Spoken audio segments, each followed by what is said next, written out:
This is Robert Montgomery speaking.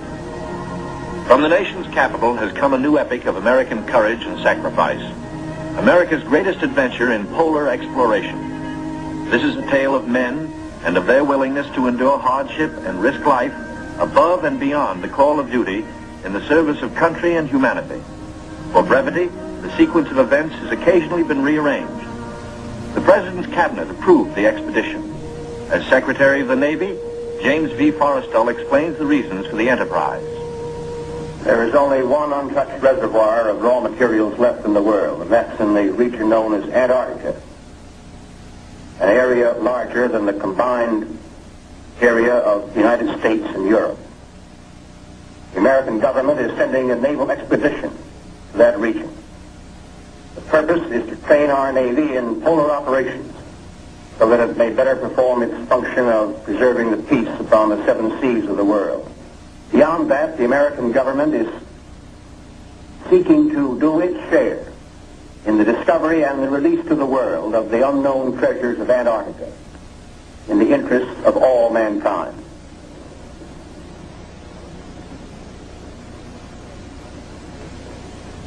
Thumbs up to this, gentlemen. The Secretary has approved our plans, confirming you, Admiral Byrd, as the officer in charge of the expedition, and you, Admiral Krusen, as the task force commander. And we get everything we need. That makes Operation Highjump the greatest polar expedition in history. Admiral, time is going to be our greatest handicap. By the time we get through this very difficult ice pack, the summer will have ended and the fall will have set in. Never before has anyone attempted to take a fleet of thin-skinned steel ships through 300 miles or more of crushing ice pack. I have great faith in your skill, courage, and determination. And now, gentlemen. Admiral Nimitz reviews the operations plan. The expedition will comprise 3 groups: a central land plane group to explore the interior from Little America, and 2 seaplane groups, the eastern to map that half of the continental shoreline, and the western to map the opposite coast of Antarctica. After the original orders have been issued, 3 months of planning are needed to organize the giant venture. This is Robert Taylor speaking. At the world's greatest naval base, Norfolk, Virginia, ships of the Central and Eastern groups are loading. The flagship, Mount Olympus, equipped with powerful radio and radar, will serve as the leader's voice of command. Admirals Byrd and Krusen come aboard to check staff preparations, food, fuel, and clothing for 4,000 men. Byrd greets staff officers who have fitted out the expedition. Not a few vessels, but a fleet. Officers and men, not hundreds, but thousands, and pilots by the score. The Chief of Staff, Captain Quackenbush, calls up the fleet's youngest recruits to meet the admirals, who name them Running Jump and High Jump. The pups are unimpressed by rank. Running Jump and High Jump are first arrivals from the Chinook kennels at Wanalancet, New Hampshire, where sailors are learning the art of navigating dog sleds. Everything happens to sailors. But soon they come to understand and to love the Huskies. They watch their dogs carefully to see that they have enough to drink and enough to eat, and always at the right time. Dog Watch Blue Jackets practice the patient care that will keep the dogs in prime form. Not only food, daily attention to their eyes so that they may not suffer the dreaded Arctic snow blindness, and the inevitable vitamin pills that even dogs can't escape these days of ABCD health. The boys learn all the tricks. Tickling of the throat and a pat on the nose gets the pills down.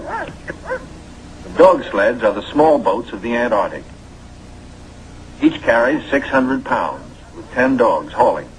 Each dog's harness is tailor-made, carefully fitted to avoid the chafing that has been fatal to many a sled dog at below 0 temperatures. The Husky's paws are equally important. There are canine snowshoes, precisely notched for the pulling claws. In cut-down auto chassis, the sailor drivers finish training. Huskies so often have meant life itself to Admiral Byrd that he calls them his Antarctic life insurance company. From Norfolk, Admiral Krusen sails aboard the Mount Olympus. His crews are a cross-section of the country's manhood. Admiral Byrd will follow later in the carrier, Philippine Sea. The Coast Guard icebreaker, North Wind, powerful plow horse of the expedition, backs out. The seaplane tender, Pine Island, is first to stand out to sea. Steaming south via the Panama Canal, the fleet must cover 12,000 miles to reach Antarctica. At the 100th meridian west, the groups are to separate, and the central group proceed to a rendezvous point at Scott Island. This is Van Heflin speaking. Sailing day at Santiago finds the Western Group helicopters practicing final pinpoint landings on the newly installed helicopter flight deck of the seaplane tender Currituck. They are to serve as eyes of the fleet when it buffets through the pack ice, and when need be, to go on rescue missions. For exploration, 3 Martin Mariners, called PBMs, with a flight range of 3,000 miles, are spotted aboard the Currituck. Ships of the Western Group will proceed 10,000 miles south to the Balleny Islands, 860 miles to the west of Little America. Aboard the Mount Olympus, now heading south in the Pacific, Admiral Krusen gives a traditional command, and up goes a strange flag. The Jolly Roger, signifying the crossing of the equator and authorizing the ancient shenanigans of the sea, whereby all landlubbers are painfully presented at King Neptune's court. The veteran shellbacks copperplate the pollywogs' interiors with a mixture of cylinder oil and chewing tobacco. Next, the pollywogs must kiss the bosun's belly, the only kiss they'll have for many a long month.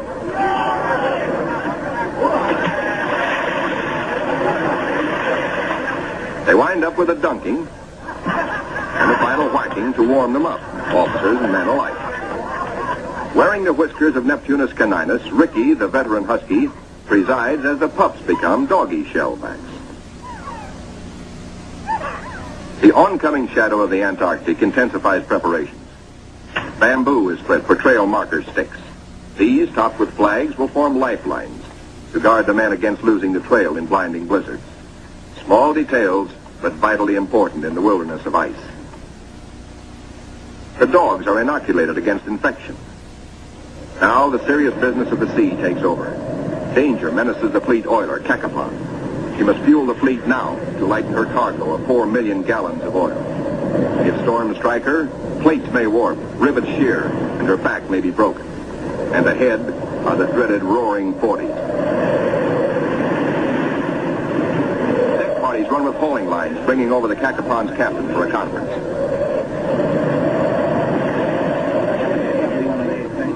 The ships are still on course, forging ahead. But the Cacapon's salty skipper smells storm coming. Few ships travel this lonely ocean, so there are no weather reports. We've got to finish this job fast, he roars, or we'll be caught in a stiff blow. And blow she does.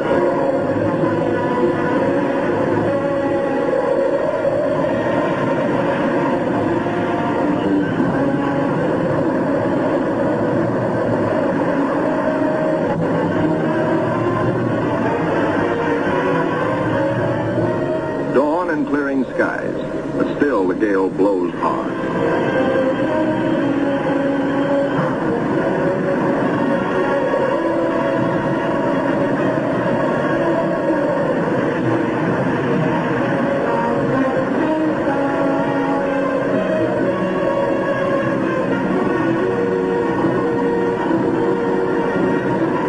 Aboard the seaplane tenders, rolling decks imperil the big seaplanes.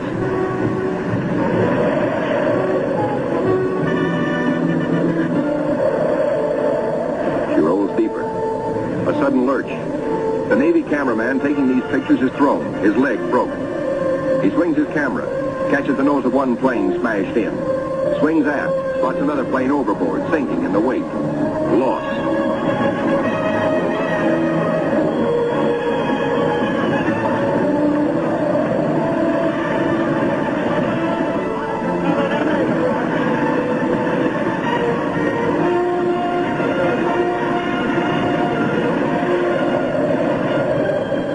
There's no loss of life, but below in sick bay, the surgeons are busy with the injured. Today, with Navy's modern science, An injured seaman is soon up and about. We go back now to Norfolk and sailing day for Admiral Byrd. 6 DC-3s, called R4Ds by the Navy, make the longest taxi run in Navy Yard history, each with crewmen riding the tips of their 98-foot wings. Poles and buildings have been removed to clear their way to the 30,000-ton carrier, Philippine Sea. Admiral Byrd will sail the carrier close to the edge of the pack ice, then fly his 6 30,000-pound land planes from her deck, 800 miles across the pack to Little America. A daring and dangerous plan. But precedent was made in 1942 by Jimmy Doolittle in his much smaller B-25s, Tokyo bound from the carrier Hornet.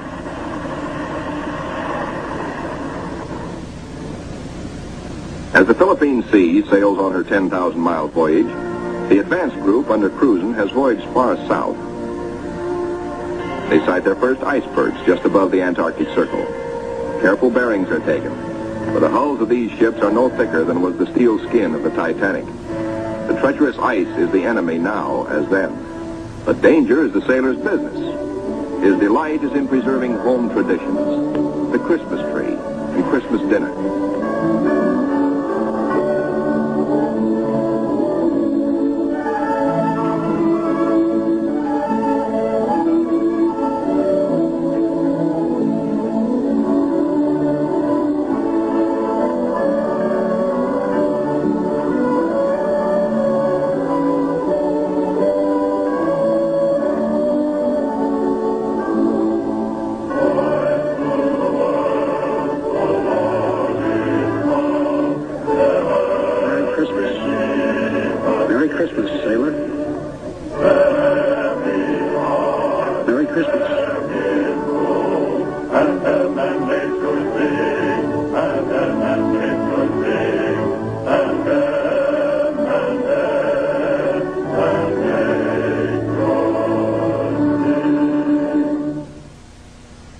We'll be right back with TNT Overnight. 50 years of classic films all night long. For love, he'll throw down his... Engines throb, taking the central group deeper into icebound seas. Now, by the far-seeing eye of radar, the bridge learns of land ahead. And flag communications passes the word to the fleet. Scott Island, dead ahead. All ships rendezvous. 600 critical miles of their 12,000-mile voyage still to go. The ice pack ahead has been the executioner of many gallant ships. Krusen summons captains and executive officers for a staff conference. While the staff confers, a small landing boat sets off for Scott Island, named in honor of the heroic British explorer, Captain Robert Falcon Scott, who lost his life a generation ago trying to fight his way back from the South Pole.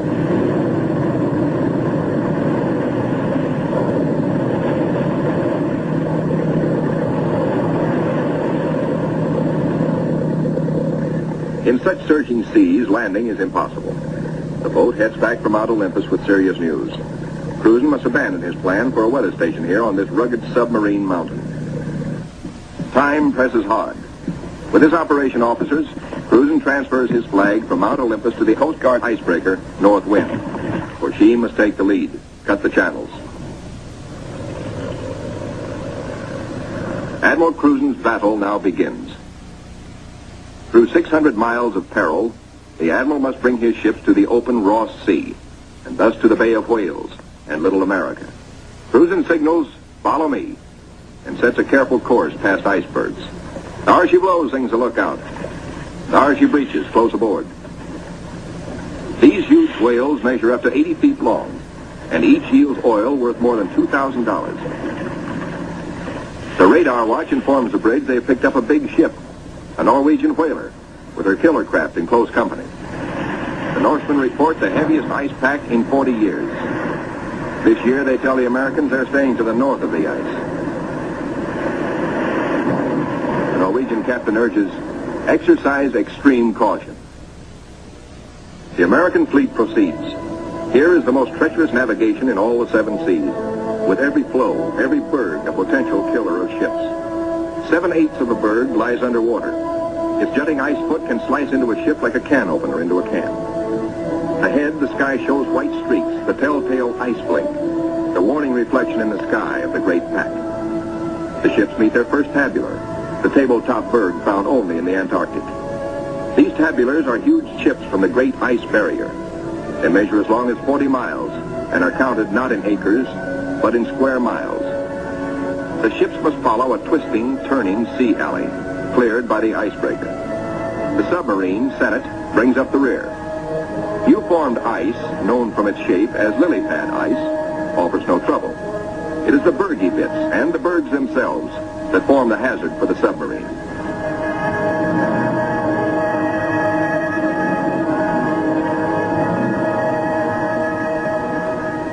A little Adelaide penguin comes aboard as pilot, rides the deck for 2 solid days.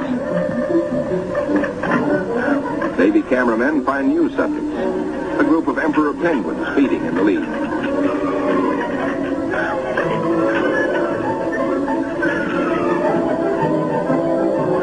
Lookouts spot a flock of snow petrels, those hardiest of birds.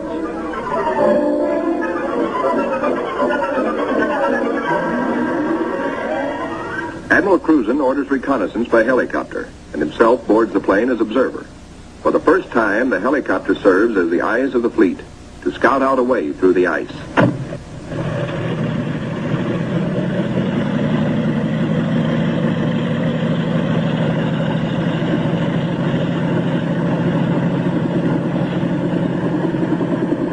Somewhere to the south, Krusen hopes to locate better going, perhaps a lead heading toward Little America. Beyond the brash ice, at first he can spot only isolated lakes. At last he sees his lead.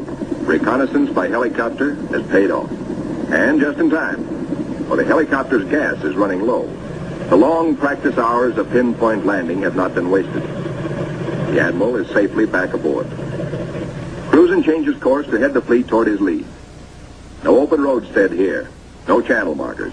The turn is difficult for the big ships. Now to the men of the fleet comes one of nature's weirdest pictures, the Antarctic twilight. Eerie greens and pastel blues. Men who look grow silent, but long remember.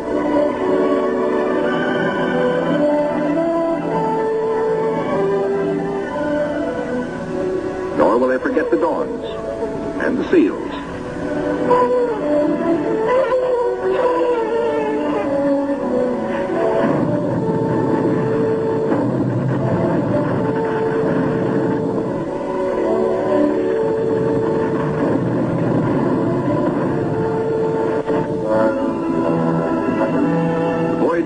Was to have taken 3 or 4 days, but a week has passed, and the task force has made only 100 of the 600 miles across the pack.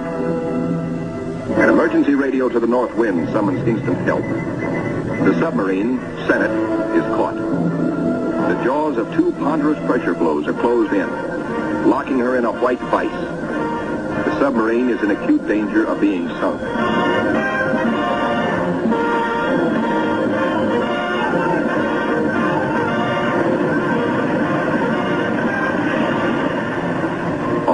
Realize now that the Senate may never get through.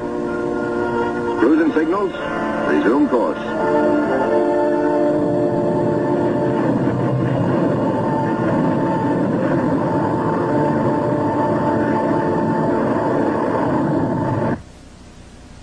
Meanwhile, the Eastern Group has steamed to Peter the First Island, 1,250 miles northeast of the main base to be established at Little America. The Eastern Group's seaplane tender, Pine Island, sends a helicopter to scout the rugged coast. Hope is fulfilled when she relocates Scott's 37-year-old camp. This was the base for the ill-fated Britain's expeditions at the turn of the century.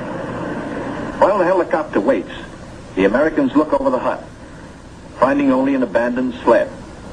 But back at the Pine Island, the helicopter meets trouble. Her rotors, heavy with ice, fail. She crashes only a few feet from the safety of the landing deck. Within seconds, the Pine Island's crash boat reaches the sinking helicopter. The rescue crewmen, drilled for just such an emergency, yank Captain Dufek and his pilot safely aboard. Back at the Central Group, danger increases for the submarine. Crushing ice is now riding up over her decks. She is solidly frozen in.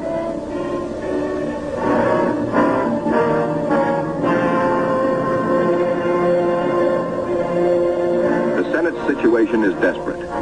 Clearly, she cannot undergo further risks. There are 85 men aboard.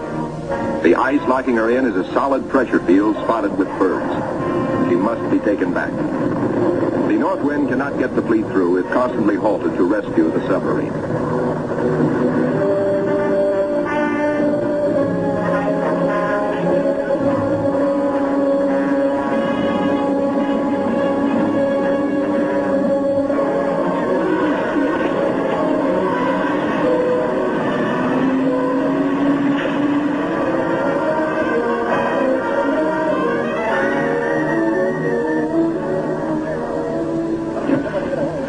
Icebreaker North Wind, with Admiral Krusen in operational command, leaves the ships to await her return from the 400-mile round trip, towing the battered submarine, the Senate, north to the safety of the open sea. 1,200 miles to the west, 10 men set out from the western wing of the expedition on a hunt. For one of the seaplane tender Currituck's missions is to bring back specimens for the Federal Fish and Wildlife Commission. The marine marksmen storm the ice floes. These seals are armed with tiger-like jaws, easily capable of mangling a man's arm or leg. The men risk the slashing jaws of the master bull himself. He's no calf. He fights to kill. Once secured, he finds out for the first time in his life what it's like to be petted. That's not so bad. They total up their catch for the scientists back in Washington. 6 leopards and 1 rare Ross seal. The first Antarctic seal ever to fly through the air with the greatest of ease in a cargo net. 3 days later, disaster presses close to the ships of the Central Group, helpless without the icebreaker. Their 2,000 men are marooned in a frozen sea. Below the waterlines, damage control crews labor in icy water to shore up the inward closing plates. The lives of all hands are at stake.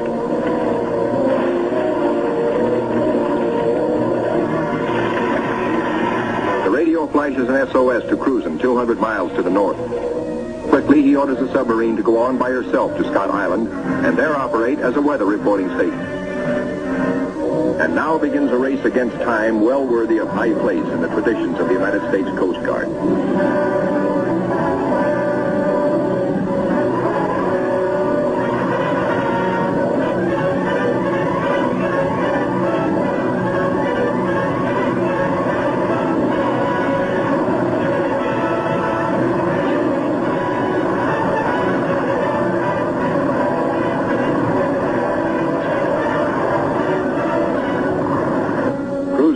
Black news from the flagship, Mount Olympus. Already 5 frames forward stove in, more weakening. Only the north wind can bring salvation to the 2,000 men of the stricken fleet. Dr. Seipel, Army ice veteran, volunteers to test the floes. If the ships must be abandoned, will the ice support the survivors? Krusen awaits Dr. Seipel's verdict. Seipel reports the ice cannot be trusted.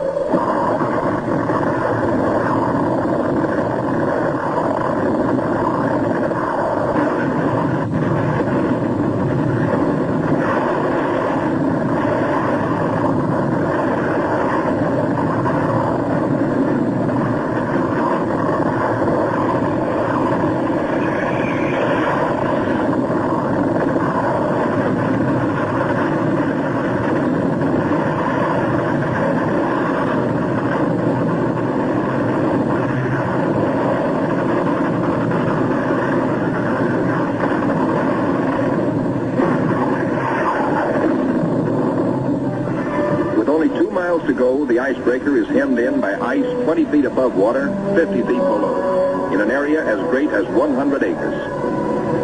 Hopelessly gripped by the ice, the cargo ship Merrick is now in grave peril.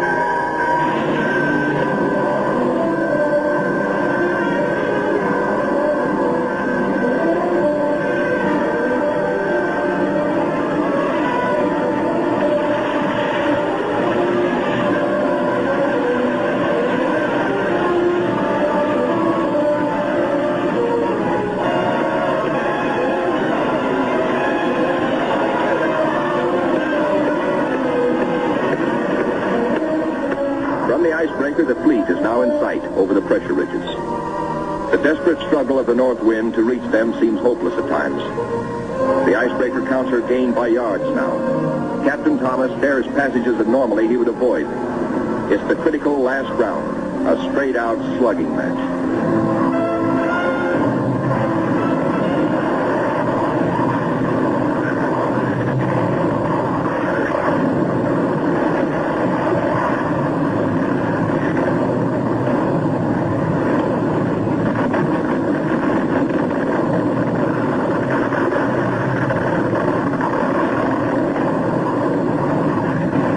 The north wind reaches the nearest ship, the Yancey.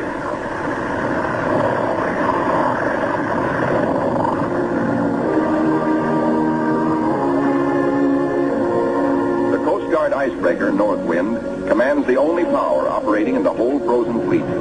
The Yancey and her 500 men are saved. Next, the Merrick, heavy in the water with a hole in her bow below the waterline.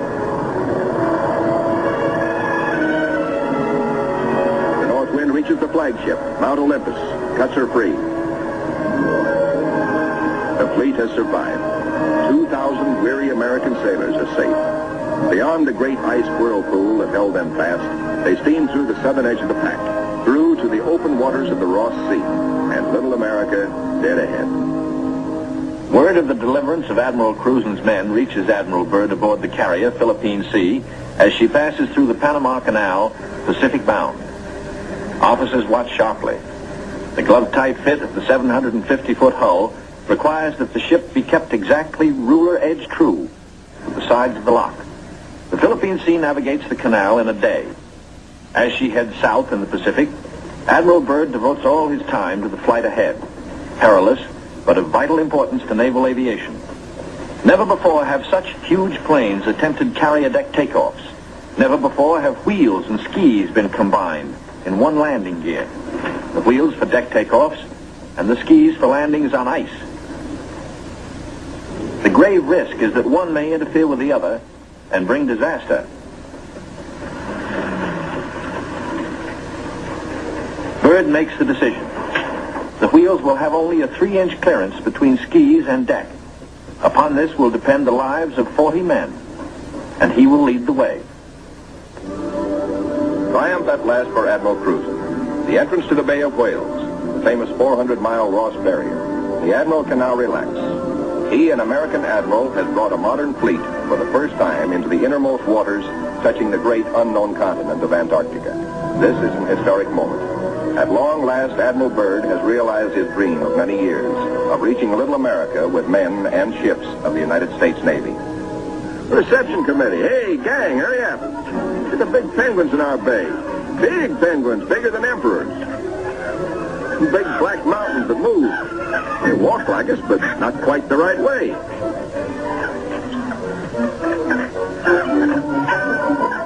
Come on, gang. We gotta go see what gives.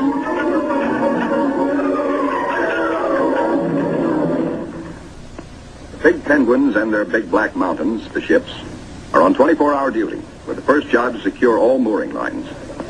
Big timbers sunk deep in the ice serve as anchors. They're called dead men in sea parlance, perhaps because they're buried.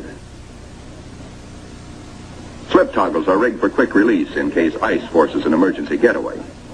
Unloading, reconnaissance planes first, next hauling equipment. The Marine Corps weasels, heavy-duty caterpillars, and trucks, 40 in all. Here are no port facilities, but the Navy shows its self-sufficiency as it did throughout the war in operating at sea without bases or with improvised bases. Here are no docks or roads, yet all freight aboard 3 heavily laden ships is hauled 2 miles over the ice up to Little America. Dogs next, a barking, tugging boatload of huskies. And the pups, growing fatter and bigger every day. All are happy with the welcome smell of snow in their nostrils. This is home. This is fun. But this is work, too, for time is short. The dogs must haul their share of the tonnage. Halt. Trouble ahead. Pressure ridges block the way inland to Little America. Even the largest caterpillars are stalled. The call goes out for dynamite crews, Navy's trained demolition teams, seasoned on enemy beaches. They must blast the 50-foot ridges, clear the way to meet the expedition timetable. The ridges are deep. Blasting takes hours.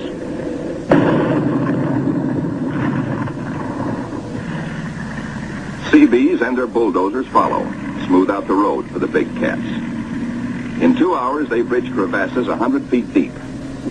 And so 10,000 tons of gear, brought down by the cargo ships, start moving up to Little America. Work goes steadily forward. Seabees, with all hands helping, use every one of the 24 hours of daylight in the South Pole summer. Caterpillars with snowshoe oversized treads accomplish in hours the work that in old days hundreds of dogs could do only in weeks. Airstrips, smoothed out with drags, take high priority. Byrd has flashed word from the Philippine Sea, now standing by off the pack ice, that he's ready to fly his R-4Ds in. It's up to the work parties to make up the time lost in the pack ice. Up to these men to work while gusty winds drive flesh-cutting gravel-like snow across the open, or to dig deep for storehouse foundations. Food dumps grow steadily. Here is the favorite hangout of the veteran Husky, Ricky. Born at Little America 12 years before, and still hungry. Each hour brings other buildings to completion. Knockdown Wanigans grow magically, and the Air Headquarters Quonset is ready. Snow blocks are dug out for windbreaker walls. These blocks are the adobe of Little America. Good idea, squawks the sidewalk superintendent of the base. Good idea. These big penguins do right well to bear in mind that when she blows down here, she's liable to blow your eyelashes off. The little Adderley shows no fear. What? Smoke? Silly idea. We'll be right back with TNT Overnight, 50 years of classic film. The ships are all but empty. The Caterpillars and Go Devils live up to their wartime good name. Within 70 hours, the Seabees are hauling in the last 500 tons of essentials. Only a few more cases to be broken out. The local waterworks is the pride of the Seabees.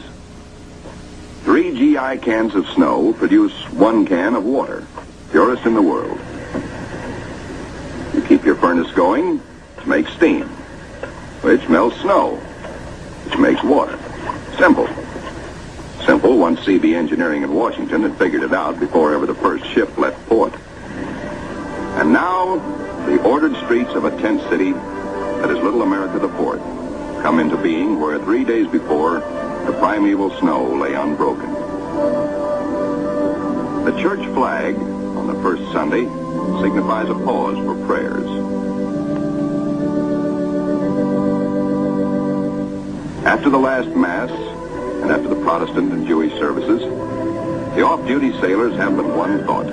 Transportation has but one terminal, the mess hall, the best dinner of the week, as ancient Navy tradition always has decreed. Admirals and captains wait their turn in the chow line with the men. Inside, plates are loaded. Roast beef, rich gravy, high mounds of mashed potatoes, flaky pie. Life looks up again. A cigarette, good coffee. 5 miles east of Little America, a seal herd, 500 strong, has its feeding ground amongst pressure ridges and in deep crevasses. Ricky, as a pup, played the game of run, seal, run, and he hasn't forgotten.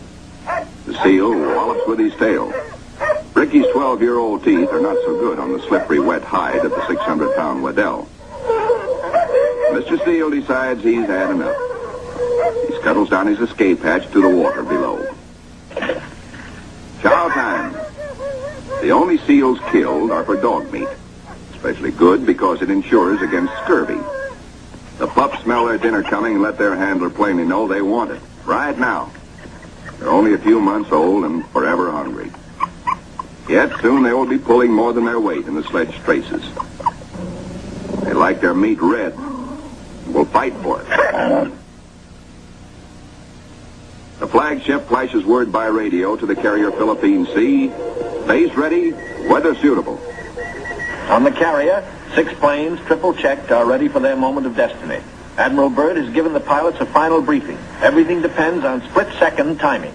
Pilots, man your plane. No 3,000-foot runway here. Only a scant 300 feet. Jet propulsion is their reliance. Crewmen attach jet containers, 4 to a plane. These JATO bottles are packed with flaming power. In the critical 10 seconds at takeoff, they give the kick-up of 2 added engines.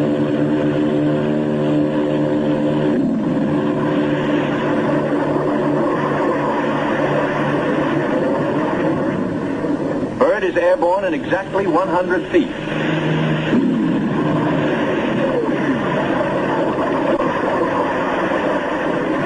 Admiral Byrd and his companion plane will try the 800-mile flight first.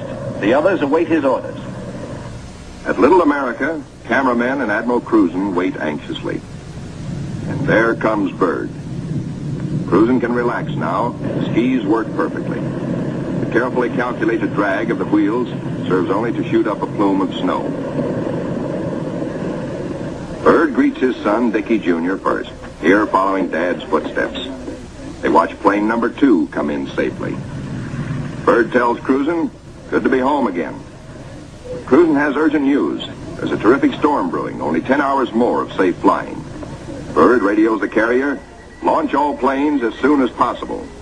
By midnight, the Philippine Sea has the remaining 4 planes ready. They must risk a takeoff in darkness before the terror of the storm strikes.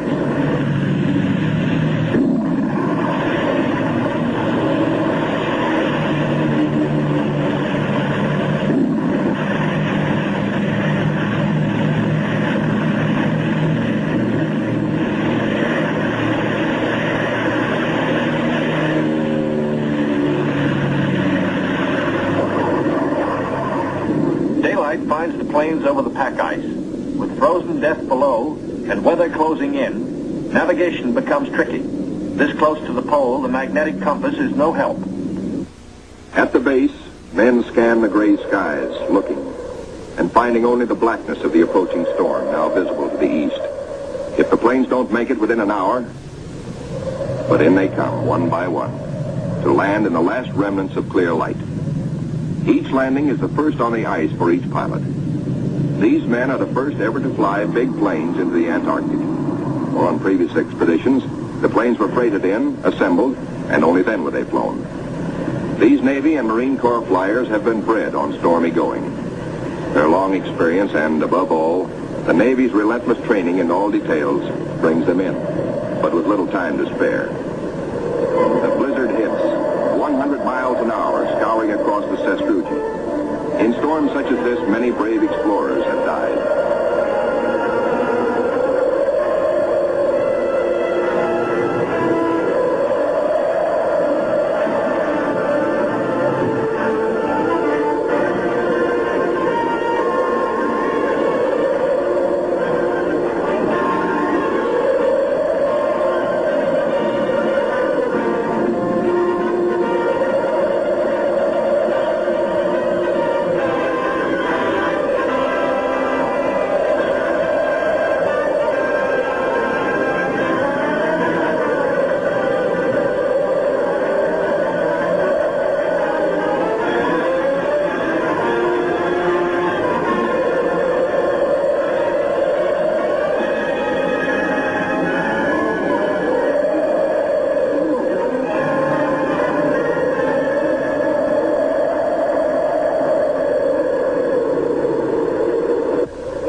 Abatement of the storm, work parties head for the plains. The blizzard is 40 hours old. The wind has become bearable. The expedition flight schedules are days behind. They must get the heaters going, clean out the frost. The Antarctic offers no quick machine service as on standard Navy airfields. Fuel for the heaters must be hand-dragged, hand-pumped, hand-fed, with the temperature far below freezing. The chow wagon, the never-failing CB tractor, gives the work parties a lift back to the mess tent for hot coffee, food, and warmth. Only the Navy, Marine Corps, Coast Guard, and Army cameramen who made this official record know the price they paid for these blizzard films. They covered the Pacific battles for posterity. This cold day, they froze their whiskers to make these first color films of an Antarctic blizzard. Little America digs out. The planes still stand on the line uninjured. Icicles and snow to be cleared off, but no plane blown away. Lashings held. Tent City intact, proved out the technique of survival evolved by Byrd in a lifetime of exploration. Not 1/10 went down.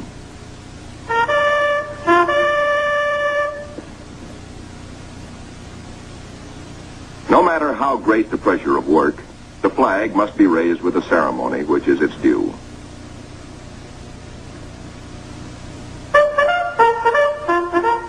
Admiral Byrd declares Little America IV in full operating commission. The Admiral and the party ride Weasels 12 miles south to visit his earliest camp, marked by the radio towers. Little America I, now 40 feet under the snows of 17 years. And above it, Little America II, 25 feet under the snows fallen since 1935. Captain Boyd, United States Marine Corps, ties on a safety line, while Admiral Byrd and 3 veterans of his previous expeditions watch. Boyd inches his carcass down the old ventilating hatch. It stood 20 feet in the air when it was put up 12 years before. He pokes a stick up as a marker for the main hatch. Now all hands, the Admiral included, will have a chance to go look-see. Below, the old-timers find a lantern that lights at once. No manner of other gear. For here in Antarctica, there is no decay, no rust, no dust, not even germs. Fruits, vegetables, meats, all good after 17 years. Small wonder Byrd preaches that one day, Antarctica may be the world's storehouse to keep the 7 years surplus for the 7 lean years. Byrd, bringing with him the old corn cob he'd forgotten in 1930, comes up last. He meets heavy going, but he makes it the hard way and seems to like it. We'll be right back with TNT Overnight. Can men survive in freezing water? Men from Mars, members of a special underwater demolition team, wear the new cold water rubber survival suit. In contrast to these skylarking youngsters eating ice cream in the ice, men in ordinary clothing are paralyzed in 6 minutes and die very quickly thereafter. Yet these sailors, wearing only underwear beneath their survival suits, stay in half an hour and come up chipper and warm. On the sunny afterdeck of the Mount Olympus, the expedition's prize penguin catch, the big emperors, are living the life of penguin Rileys. They grow 4 feet tall, weigh up to 80 pounds, and are the only creatures who live throughout the year on Antarctica. Eons ago, they flew. In time, their wings evolved into swimming fins. Their deep feathers are the warmest known. Their feet, thick leather-like pads. On these, they lay their single egg and tuck it up within the body feathers for warmth, to hatch it. In captivity, they must have their vitamins. Keeping them alive for the return voyage is quite a problem, for their bloodstreams have no germ resistance. Their necks are ball-bearing. Strangely enough, the smaller captive penguins prefer their fish fillets. They won't eat live fish out of a pail. The rockhopper penguins are the clowns of the Antarctic. 20 inches high, cocky yellow eyebrows, sassy, and forever hungry. As the men find out, they'll eat their weight in fish every 3 days. The gathering of scientific data ranks high in expedition plans. Admiral Byrd says goodbye and good luck to an over-ice expedition which is to probe deep into the Rockefeller Mountains, 300 miles southeast. 2 LVTs hauling supply sledges strike out into the white darkness, their mileage checked by bicycle wheel counters astern. In the mountain rocks, they will seek minerals and ancient petrified vegetation. Hourly, they will record important aerological data. But exploration by plane has priority 1. 1.5 million square miles are to be explored and mapped, and the oncoming winter soon will end flying weather. The wheels come off. For both takeoffs and landings on the ice must be made by skis alone, delicately balanced to feather in the wind, yet strong to stand the shattering shock of landings. Organized exploration on a scale hitherto undreamed of calls for precision timing. Each plane is serviced on exact schedule with 1,200 gallons of high-test gas and with preheated oil tested to function at 80 below. A pressure tank, especially designed for operations in deep cold, pumps the oil into the planes. Daily flights begin. Each plane has a definite sector to explore, a definite timetable. a definite radio report schedule. While the weather holds, flights operate around the clock. For emergencies, the LVTs cache provisions and fuel at the limit of their range. To aviators forced down, to rescue planes sent out to bring them in, these cairns may offer the one hope and may mean ultimate survival. 1,200 miles to the east, the Eastern Group vessels and planes are exploring the mysterious Phantom Coast. Aboard the destroyer Bronson, the commander of the Eastern Group, Captain George Dufek, makes an exploration voyage. He sails close in to Mount Erebus, 14,000 feet above the sea. It is the only known active volcano near the South Pole. Captain Dufek, his mission accomplished, returns to rendezvous with the seaplane tender Pine Island. Personnel transfers to the destroyer must be made by breeches buoy because of rough seas. This officer would probably prefer a boat. The deep roll in the destroyer's outward flaring bow forced the handling crew to wait for the exact moment to haul inboard, lest the man be dashed against the ship's side and killed. It is Captain Dufek's turn next. The line is set higher. The seas run stronger. The ships roll dangerously apart. The line slacks, then snaps taut and breaks. A 50-foot plunge downward. Dufek disappears. Away, lifeboat! Men jump to stations. Lower away. Hurry, hurry. 8 minutes in this icy water means death. Speed is the only hope. The boat sheers clear. Heads out fast to the rescue. Captain Dufek reappears. He has managed to inflate his life jacket.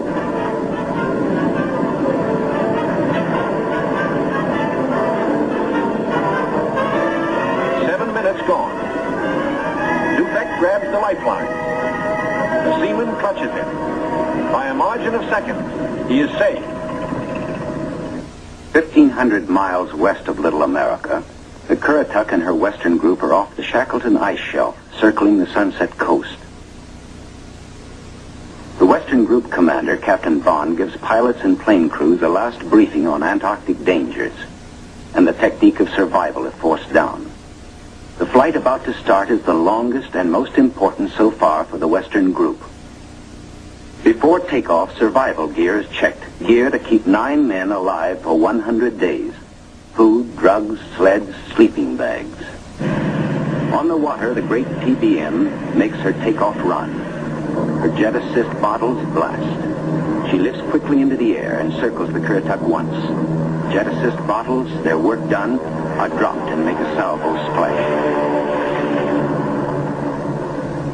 The pilot, Commander David E. Bunger, wipes his frosted windshield, a constant source of trouble in polar flying. He is over the Shackleton ice shelf, named for the great English explorer who kept returning to the Antarctic until death, so often escaped, kept its rendezvous with him. The smooth shelf roughens. Dark rocks, called nunataks, appear above the ice. Then rugged mountain ranges as far as the eye can see. Bunger leans forward in amazement. His eyes have caught a sudden and unbelievable change in scenery. The universal white has turned to chocolate brown, dotted with blue. A cameraman goes into action. 300 square miles of land without snow.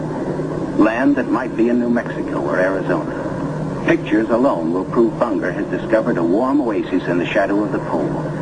It is for such supreme moments as this that men brave the hardships of exploration. The astounding, undreamed-of fact is that they are over a chain of warm water lakes whose shores, except for small patches, are free of ice and snow. Commander Bunger circles the largest lake in sight, 5 miles long. He comes in to make a landing. Water temperatures must be recorded. Samples taken. He finds the water fresh. The temperature 38 degrees Fahrenheit. On the shores are vast deposits of coal and of minerals of the utmost importance to civilization. Aside from their headline discovery, Bunger and his men have another good reason for hustling home to the Currituck. A long-awaited ceremony is in progress. The whole fleet awaits news of the all-Western beard derby. The Currituck skipper, Captain Clark, is judge. His salute of the day is right corner mustache, twist. The captain awards prizes to the winners, enlisted men and officers alike, the champions in the first Antarctic Beard Derby. To the most handsome. For the bushiest. To the officer who tried the hardest. To the neatest. To the most unique. To the red all-Kurrituckian. And to the one with the most sex appeal. At Little America, a warning sounds. The fleet is in sudden danger. It is being frozen in. It may be locked within the Bay of Whales. Here is the treacherous foe.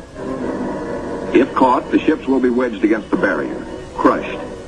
Here will be the graveyard of the fleet.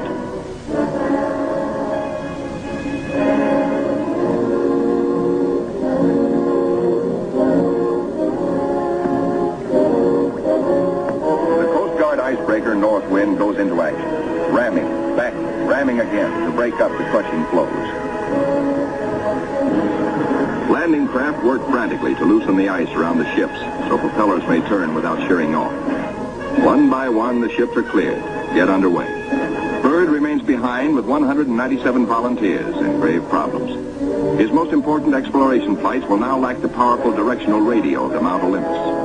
To get his men out, he must hope the icebreaker can crash her way back in time.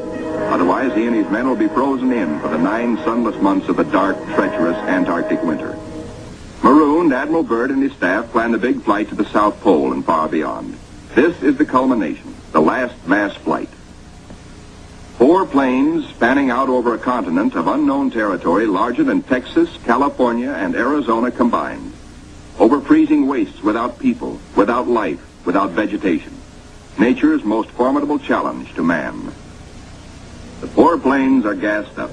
All controls triple checked. Motors heated. For they face cold as extreme as 60 below. Unrelenting, murderous. Photographic units lead the parade of science to the planes. Each is a flying laboratory. The cameras are the trimetricons and the K-17s that spied out enemy secrets during the war. Now each plane carries 250 pounds of film to record some of nature's last great mysteries.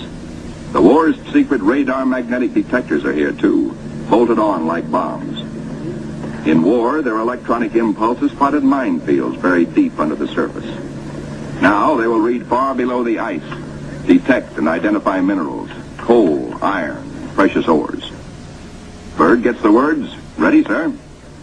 He boards the leading plane. Gives the command, take off. Crews hasten to rock the ships and thus free the skis frozen to the ice. Now all the work that has gone before, the planning, the task of preparing ships, of training men, the perilous voyage through the ice, now all of these investments of time and sometimes of suffering are come into focus. Takeoffs for non-stop flights over the desolate, danger-studded wastes of Antarctica. Flights of great distance, the equivalent of, back at home, winging non-stop from the Canadian border to the Gulf of Mexico. Aviation is all important in the Navy's Antarctic exploration, just as aviation is all important in a modern Navy that must be strong under and above the sea, as well as on it. We'll be right back with The shelf ice, Byrd leads his 4 planes in the long climb over pressure ridge areas, heading for the polar plateau, 10,000 feet up. Below are no landing fields, only deep crevasses, pressure ridges 100 feet high, instant destruction for a plane forced down. Byrd pioneered the first South Pole flight in 1929. He applies again the practice of constant vigilance, careful calculations that assured his earlier successes. Over this cruel country, Byrd flies today at 3 miles a minute. In earlier explorations, 3 miles in one day was frequently the utmost for Shackleton and Scott for Britain, Amundsen for Norway, and Byrd himself for America. The Beardmore Glacier, 200 miles long, 50 wide, 1,000 feet deep, who knows. Byrd checks position by the sun compass. The glacier signals the South Pole itself.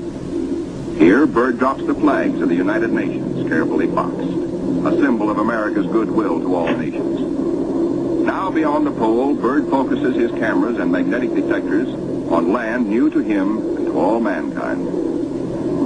In eastern group waters, the seaplane tender Pine Island swings out a plane. Listed on the fleet's roster as Mariner George 1. Crew members look out. No shadow of coming disaster troubles their young faces. Captain Caldwell, observer. Lieutenant J.G. Frenchy LeBlanc, pilot in command. Lieutenant J.G. Bill Kearns, co-pilot. Ensign Lopez, navigator. And a crew of 5 take off to map the treacherous Phantom coast.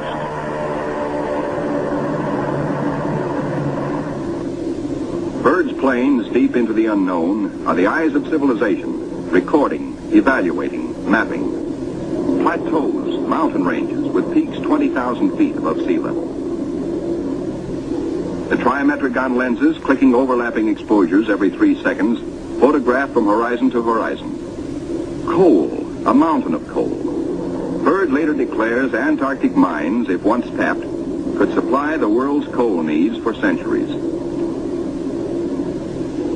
These official motion pictures can give only a cross-section of the miles of photographic records accumulated on this expedition by the Navy.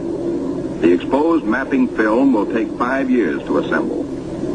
Amplifying these are the radar magnetic detectors, accurately recording mineral discoveries of immense value for the future use of all mankind. England, Norway, South Africa, Australia, New Zealand, South American countries, and Soviet Russia are claiming Antarctic territory. The United States recognizes no claim, and so far has made no formal claims for itself. But international policies cannot concern the Admiral now. His duty is to keep his flying laboratories functioning, to fulfill his dream of a lifetime. The word, "Gas half gone, sir," comes from the engineer tabulating fuel tank readings. Byrd radios his pilots, return to base. By the third leg of their triangular course, the planes head back for Little America. Byrd's plane takes the widest swing fuel permits as the lenses of the Trimets continue recording new territory. This is the last big flight. Byrd is determined to record the maximum possible. One by one, the planes swing in over Tent City. Flight operations checks them in and safely down. Plane 2, plane 3, plane 4. But not plane 1. Byrd's plane is yet to be accounted for. Byrd is missing. Out over the ice, Byrd is in trouble. His starboard engine is cutting out, now stops. His one remaining engine is losing power. The altimeter needle starts dropping down. The plane is losing altitude. All 4D1 to base, all 4D1 to base. Position Q5, engine out, losing altitude. The base prepares for rescue operations.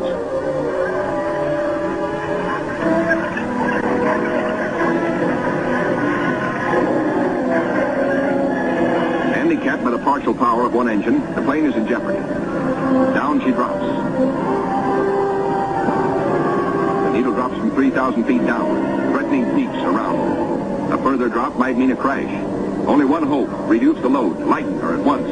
Maybe that way, maybe if enough weight goes, maybe she will hold. Already the mountains are above. She is deep in the valley, deep in the shadow of disaster. The needle drops downward from 1,700 feet. Jettison all gear.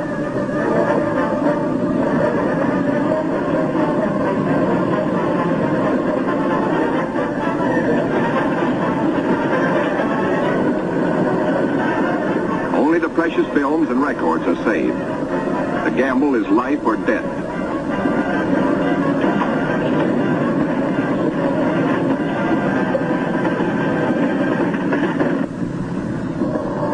The altimeter levels off at around 900 feet.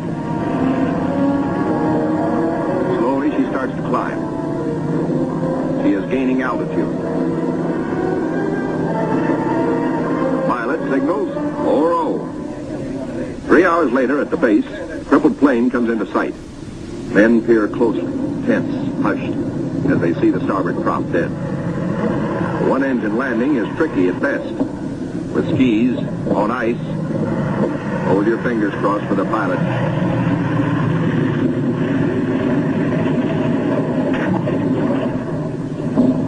Safe, safe, good going. The greatest exploration flight of all history has ended in success. The flight beyond the South Pole. The flight beyond imagination. But over the Pine Island with the Eastern Group is the shadow of tragedy. Captain Dufek flashes the word by radio. To Eastern Task Group. From Task Group Commander, Mariner George 1 overdue. This group commence standard search and rescue operations immediately. Grim men with grave news from Captain Dufek. No time now for jubilation over his own escape. No mood for rejoicing. Byrd knows better than any man the tragic import of the message. In the freezing danger of the Antarctic, seconds are hours. Minutes are days.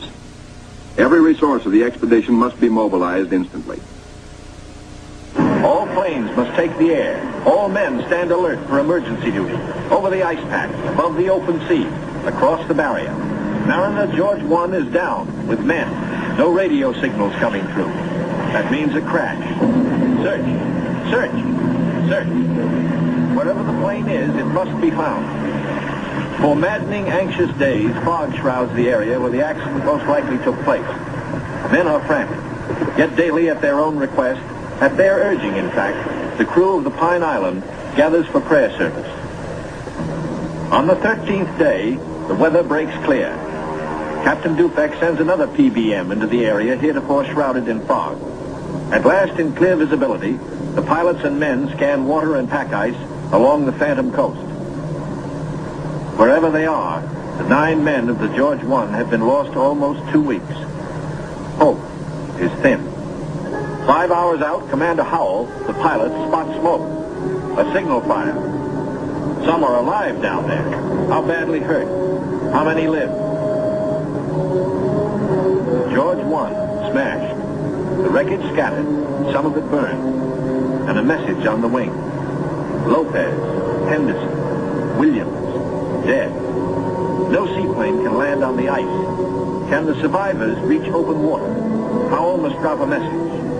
We'll land Barrier's Edge 10 miles north. We'll drop flags to mark trail. If you can walk it, form circle. If not, form line. Howell knows the gravity of the decision Captain Caldwell must reach. But if the men can walk, a day may be saved. A precious day for the injured. Howell flashes the news. Captain Dufek gets the word and gives it to the Pine Island by loudspeaker. Attention all hands. This is the Task Group Commander speaking. Mariner George 1 has been sighted. Rescue operations are in progress. Howell circles his PBM over the wreckage. He watches for his answer. The huddle of men breaks apart. They've reached a decision. It's a circle. They'll try the 10-mile trek to board the PBM at the water's edge. Howell's crew have the relief gear ready now for the men below. Cargo chutes float the heavy packages down. First aid boxes, rations, skis, blankets. For men hungry, cold, hurt, and losing hope, the chutes are as lovely as shining stars. Symbols of life restored, of return to families who've been waiting and praying. Now to mark the trail. The PBM's crew have hundreds of flags, each weighted to land and stay upright. If fog should again close in on this desolate coast, there must be no second disaster, no wandering from the road to rescue. The survivors follow the trail markers. 5 able to walk, 1 on a sled, 10 miles to go. These men are marching out of the shadow of death into the sunshine of life. Aboard the rescue plane, ready to leave the barrier edge, the survivors, 6 thankful men, jerk out their story in bits and flashes. How Henderson, Lopez, and Williams died in the crash and explosion when they smashed up in milk bowl visibility. How they found scattered cans of food, a stove, and fuel to keep it going, and 1 tube of sulfur tablets, just enough to keep Frenchy LeBlanc, their gravely injured pilot, barely alive. Proudly they tell how Captain Caldwell consulted them all in dividing their little food, how he kept watch, inspired their faith, and how they prayed as men always do when there is no other hope but prayer. Bill Kearns, co-pilot, grins hello. First off is Frenchy LeBlanc. Corpsmen carry him tenderly in a Stoke stretcher. Moore and Robbins pulled him out of the blazing nose of the plane, but his back, hands, and face suffered 3rd-degree burns, and in the Gethsemane of waiting for rescue, both legs were frozen to the knees. Amputation is inevitable, but he will live. The ship's company of the Pine Island greets their skipper, Captain Caldwell.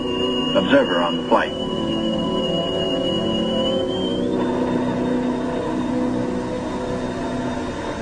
He says no ship ever looked so good to him as his own command, as again he sets foot on her decks. His executive officer greets him with sincere affection. Captain Dufek warmly welcomes the survivors. Co-pilot Kearns, his broken arm in a sling. McCarty, photographer. War, the radio operator.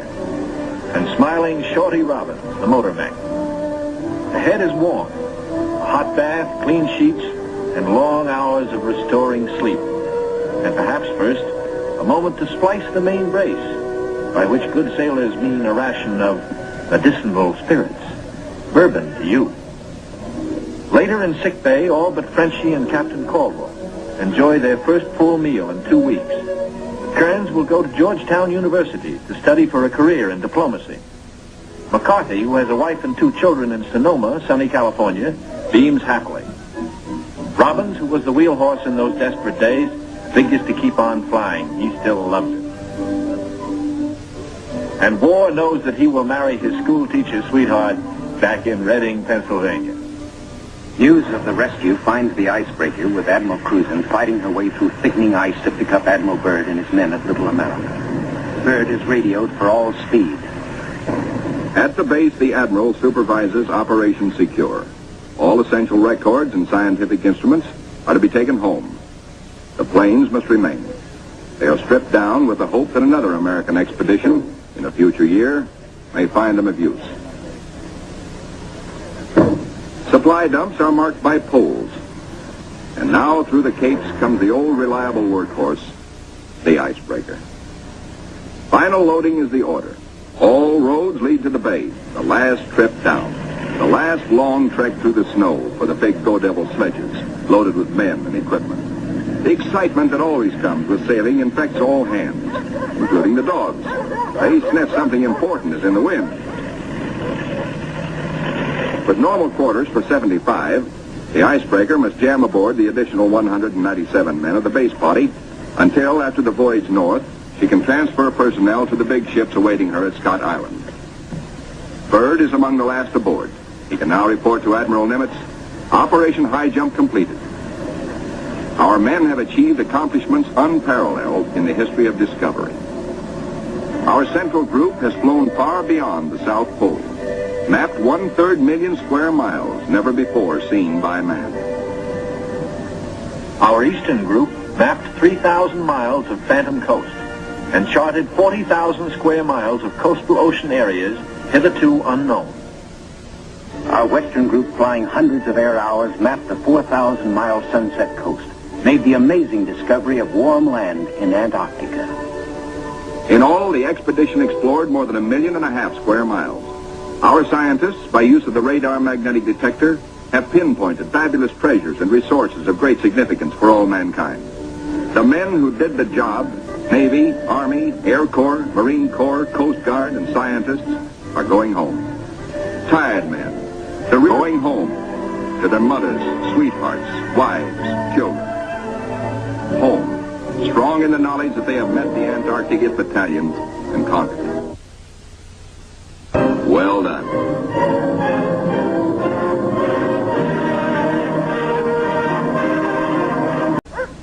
The dog sleds are the small boats of the Antarctic. Each carries 600 pounds, with 10 dogs hauling.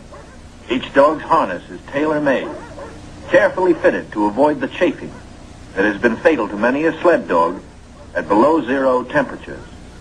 The husky's paws are equally important. There are canine snowshoes, precisely notched for the pulling claws. In cut-down auto chassis, the sailor drivers finish training. Huskies so often have meant life itself to Admiral Byrd that he calls them his Antarctic life insurance company. From Norfolk, Admiral Krusen sails aboard the Mount Olympus. His crews are a cross-section of the country's manhood. Admiral Byrd will follow later in a carrier, Philippine Sea. The Coast Guard icebreaker, North Wind, powerful plow horse of the expedition, backs out. The seaplane tender, Pine Island, is first to stand out to sea. Steaming south via the Panama Canal, The fleet must cover 12,000 miles to reach Antarctica. At the 100th meridian west, the groups are to separate, and the central group proceed to a rendezvous point at Scott Island. This is Van Heflin speaking. Sailing day at Santiago finds the Western Group helicopters practicing final pinpoint landings on the newly installed helicopter flight deck of the seaplane tender Currituck. They are to serve as eyes of the fleet when it buffets through the pack ice, and when need be, to go on rescue missions. For exploration, 3 Martin Mariners, called PVMs, with a flight range of 3,000 miles, are spotted aboard the Currituck.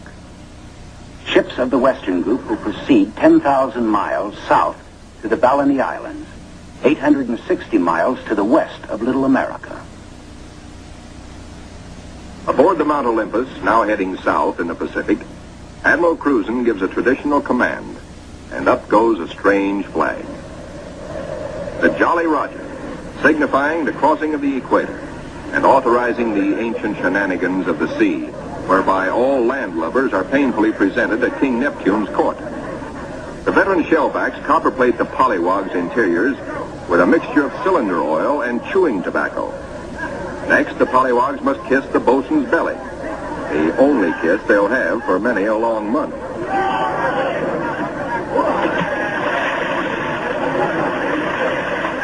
They wind up with a dunking and a final whacking to warm them up, officers and men alike. Wearing the whiskers of Neptunus caninus, Ricky, the veteran husky, presides as the pups become doggy shellbacks.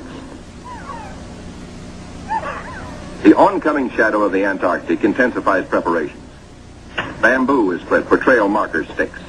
These, topped with flags, will form lifelines to guard the men against losing the trail in blinding blizzards. Small details, but vitally important in the wilderness of ice. The dogs are inoculated against infection.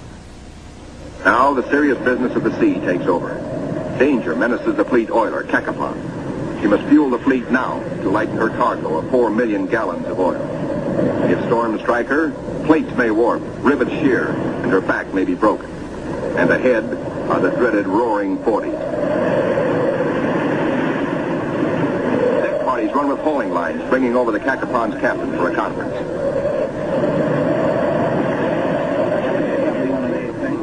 The ships are still on course, forging ahead.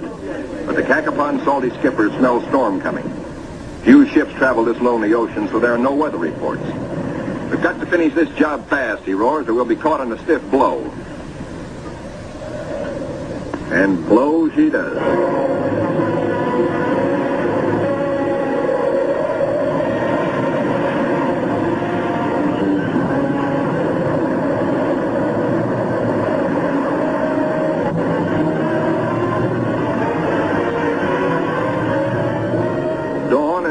Skies, but still the gale blows hard.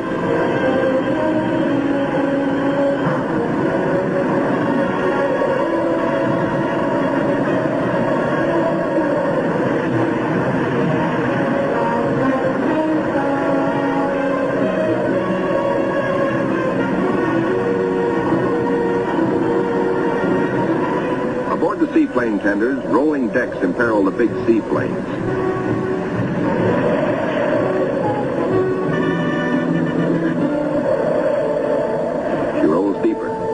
A sudden lurch. The Navy cameraman taking these pictures is thrown, his leg broken. He swings his camera, catches the nose of one plane smashed in, swings aft, spots another plane overboard, sinking in the wake. Lost.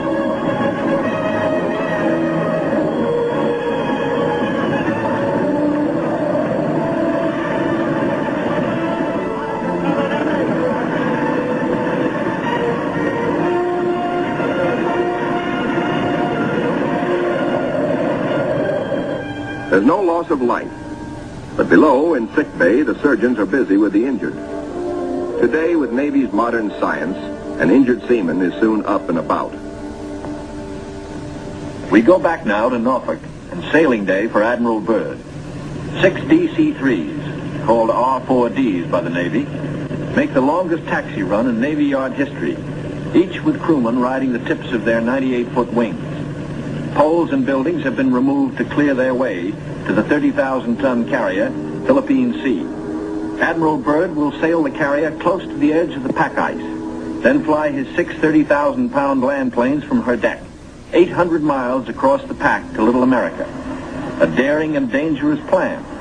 But precedent was made in 1942 by Jimmy Doolittle in his much smaller B-25s, Tokyo-bound from the carrier Hornet.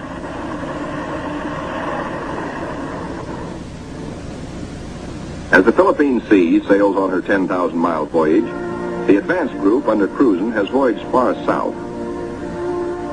They sight their first icebergs just above the Antarctic Circle. Careful bearings are taken, for the hulls of these ships are no thicker than was the steel skin of the Titanic. The treacherous ice is the enemy now as then, but danger is the sailor's business. His delight is in preserving home traditions, the Christmas tree and Christmas dinner.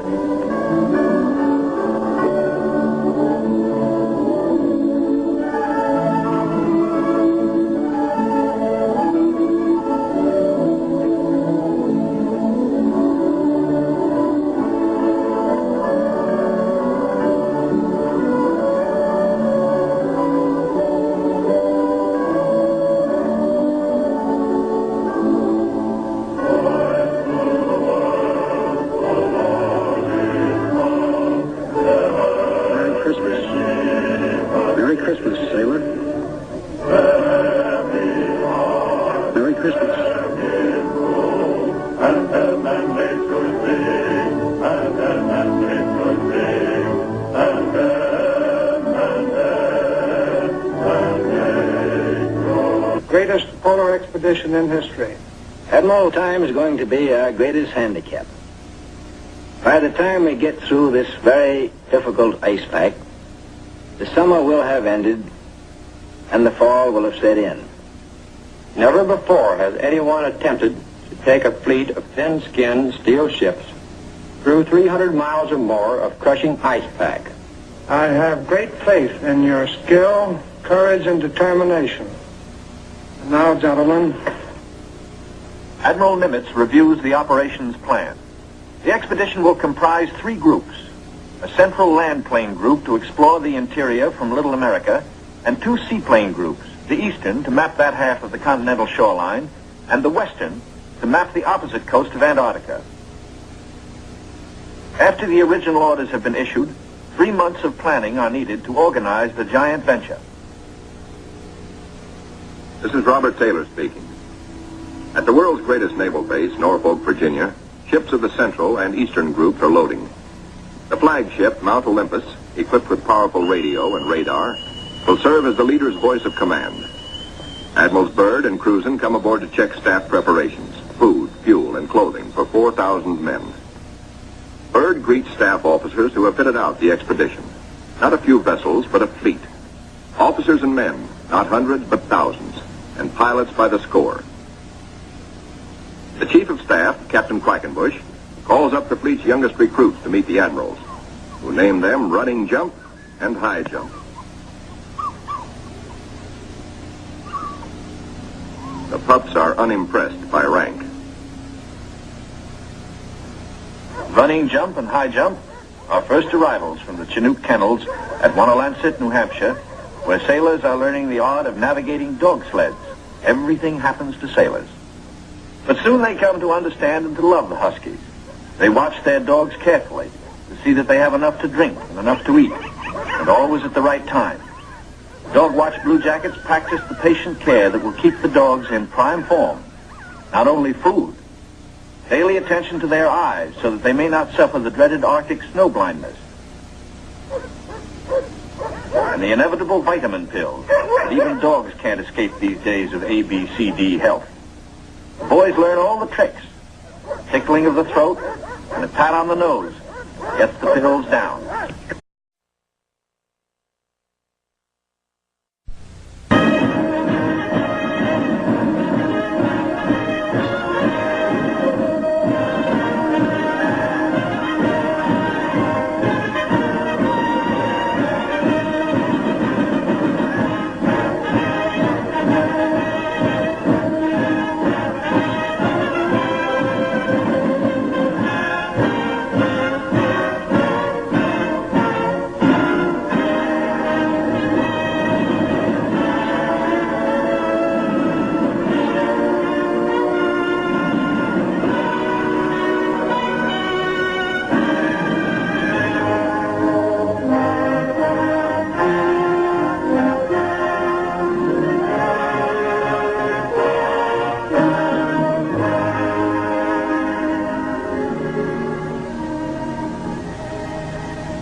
Robert Montgomery speaking. From the nation's capital has come a new epic of American courage and sacrifice. America's greatest adventure in polar exploration. This is a tale of men and of their willingness to endure hardship and risk life above and beyond the call of duty in the service of country and humanity. For brevity, the sequence of events has occasionally been rearranged. The President's Cabinet approved the expedition. As Secretary of the Navy, James V. Forrestal explains the reasons for the enterprise. There is only one untouched reservoir of raw materials left in the world, and that's in the region known as Antarctica, an area larger than the combined area of the United States and Europe. The American government is sending a naval expedition to that region. The purpose is to train our Navy in polar operations so that it may better perform its function of preserving the peace upon the 7 seas of the world. Beyond that, the American government is seeking to do its share in the discovery and the release to the world of the unknown treasures of Antarctica in the interests of all mankind.